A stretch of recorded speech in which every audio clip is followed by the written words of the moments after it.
My name is Marlon Bailey. I'm a licensed psychologist, a licensed social worker, and a certified mental performance consultant. A sports psychologist does a number of things. They can respond to any kind of mental health condition because they're a licensed psychologist and licensed social worker, and so they can do that through therapy, through counseling, through helping people with tools. But then they also can respond to concerns about performance, and so that's optimizing performance. It's helping people to perform better. It's helping people to recover from injury. It's helping people to just recover from slouches or the yips or anything like that. So we are allowed to say the word yips? Yeah. Yeah. I don't know that there's a word you should run away from, honestly.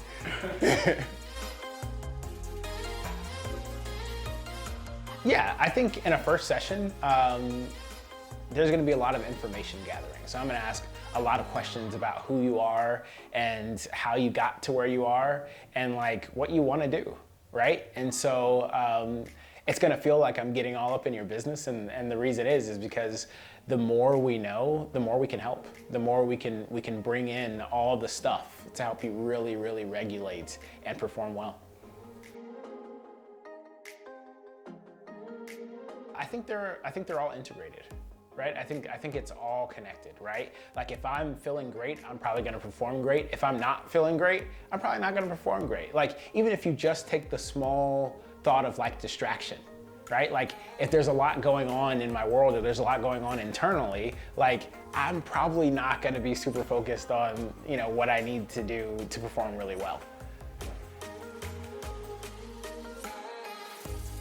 I think there's a, you know, idea out there or like a fear out there about therapy or counseling or whatever, and I just don't think you have to be afraid. I think like the other side of, you know, doing everything and feeling better about ourselves and what we can do, like a lot of that, the good part is on the other side of therapy and talking about what's not going well. Common things that keep people from going to therapy. One, a stigma. This idea of like, it means you're weak or that you can't handle things by yourself. And I promise you, even if you go to therapy, you're handling things by yourself because once you leave my office, it's just you. Like I'm not following you into your life.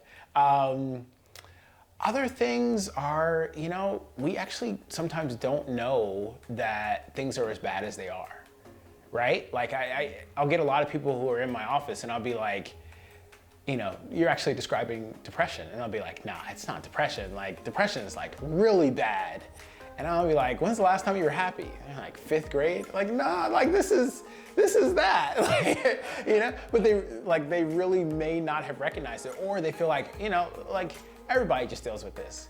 And it's like, nah, people have been happy since the 5th grade. Like sure, they might deal with it, and you might be in a group of people where like depression like runs, right? Like that's a part of it. And not only do you not have to like stay there, but neither do they, right? And then access, right? Like you don't know where it is, you don't know how to get started, you don't know how to get there.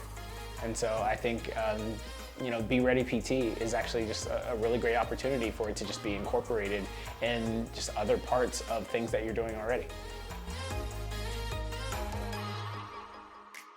So I think what's valuable about sports psychology being a part of Be Ready PT is the collaboration that can happen to help anyone really take, you know, the next step and get to the next level of performance, right? So, you know, you're doing all this work to like recover, you're doing all this work to get stronger, you're doing all this, right? And there's just so much of that is a mental game. There's so much of that you could really benefit from talking to somebody and sharing what's going on for you to like get past some of the blocks, right? Like sometimes it really is, you're ready to move forward, but there's just a fear that you're gonna get re-injured again, or there's just a fear that like, you know, you can't give it as much as you'd like to because it's not gonna go well, but you giving it as much as you can is like the important part of the next step of your recovery, right? And so like when you're stuck, like, what do you do? And like this, sports psychology is a really great way of getting over some of those boundaries. And for it to be, you know, in the same building is just kind of worthwhile.